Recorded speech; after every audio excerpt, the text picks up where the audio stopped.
Kunzi ibijambo ry'Imana ano migano yose ashoboye ndabaramukije amahoro ya Yesu Kristo ndakwipfurije neza y'Imana aho utumbereye mu mpande zine z'isi. Haleluya. Ndakwibutse turi mu ndwi idasanzwe, indwi yo kwitatura n'Imana. Uno n'umunsi ugira kabiri, umunsi w'amasengesho aho dusenga twisuzuma. Haleluya. Raba icyo upfa n'Imana mwitature kandi mwipfurije kubikora neza mu izina rya Yesu Kristo. Haleluya.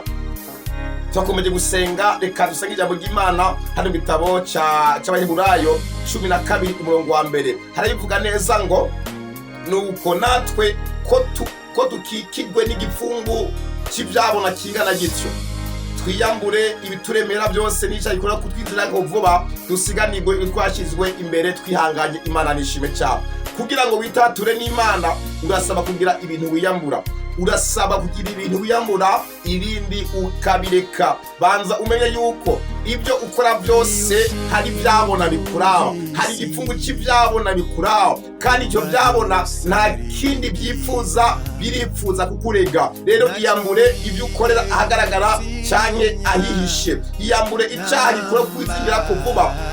Ico naco urakizi, naho wo kwirengagiza burya urakizi. Isuzume. Biravuga ngo abari mwebwe mwisuzuma kuko niwe mwiyizi. Isuzume urabe ibyo ukwiye kwiyambura kugira ngo utunganye n'Imana. Hano kabiri havuga ngo dutumbere Yesu wenyene, niwe nyanduruko yo kwizera kandi niwe yagusozereye. We kuko umunezero yashitwe imbere yihanganiye umusaraba, ntiyagira ikindi isoni zawo, abyagira iburyo bw'intebe y'Imana. Imana nishime cyane. Haleluya.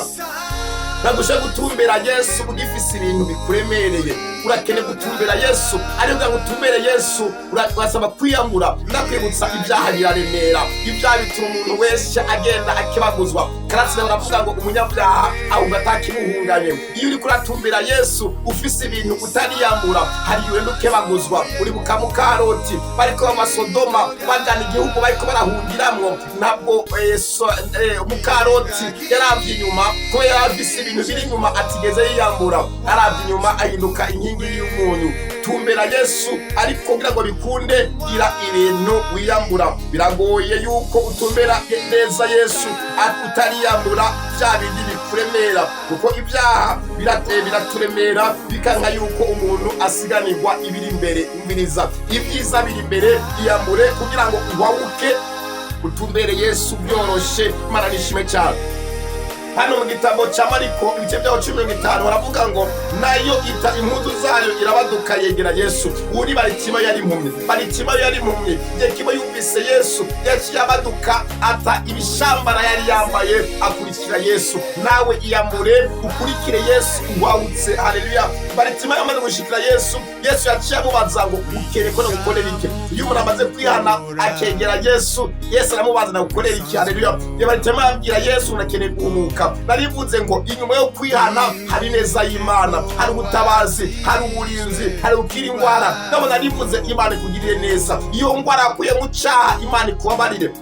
Ndiko ndabona amaraso Yesu ku buzima bwawe, ndiko ndabona amaraso Yesu ku buzima bwawe. Ndatura imbabazi ku buzima bwawe, ndatura neza y'Imana. Imana ikugirira imbabazi vyavyo wakora mu ibanga. Imana ikugirira imbabazi to cyakwizingiyeko hamwe no gucatura. Ndiko ndabona ineza y'Imana ku buzima bwawe. Imana igutabare, Imana ikugenderere. Kandi narivuze ngo n'ingaruka y'icyaha Imana igukureko. Ndakwibutsa buri cyaha cyose kigira ingaruka. Rero Imana igutabare iyo ngaruka y'icyaha. Imana igukureko, Imana ikugirire neza. Iyo ngwara wanduye mu cyaha Imana ikugirire imbabazi, Imana ikugenderere, Imana ikwezi gutunganye. Wowe uri kurantega amatwi, wowe uri kurandaba, narimvuze ngo imbabazi z'Imana zije ku buzima bwawe. Imana igutabare, Imana ikugirire neza, igufashe kwiyambura. Hari ingeso yakuraniye guheba, hari amajambo yakuraniye guheba, ariko hamwe no kwisuzuma kwitatura n'Imana ndiko ndabona Imana ikugirira neza. Imana ikwezi gutunganye, Imana ikugirira imbabazi. Ku munsi w'ejo twarabiye hamwe ari Imana yabwiye Yesaya igice cya 18 ngwenda nimuze twitature ngo naho ibyaha byoba bituka tugutuku, iyo ijambo ry'Imana rije riravyesa. Narimvuze Imana igutabare, nta cana kibi Imana itababarira. Imana ikugirira imbabazi kuri bya bindi byakwizingiyeko, ariko nawe ugira umwete wo kwiyambura.